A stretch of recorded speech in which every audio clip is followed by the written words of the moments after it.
Magandang umaga! Ngayong araw, ipapakita ko sa iyo ang pinakasimple kong morning routine na tumutulong sa akin para mas energetic at focus ako sa buong araw. Plus, healthy breakfast idea na siguradong magugustuhan mo.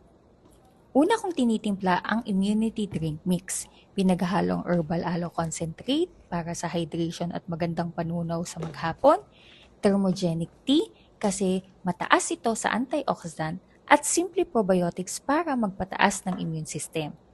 Gustong gusto ko tong ini-enjoy na mainit, pero lalong na-enjoy ko to kasabay ng aking devotion at pagpapasalamat sa panibagong araw na binigay sa akin. Ikaw, anong gusto mong ipagpasalamat ngayon?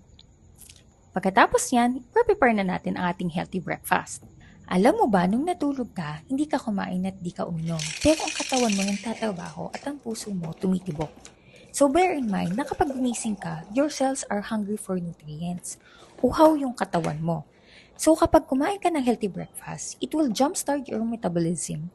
And when you do that, it's easier for your body to metabolize whatever you are eating for the whole day. And when it's easy for you to metabolize, alam mo ba that you'll have better brain functions, body functions, better focus, better mobility, kasi ang sustansya ay umiikot sa buong katawan mo mula ulo hanggang paa. In short, better in everything. Kaya breakfast is the most important meal of the day.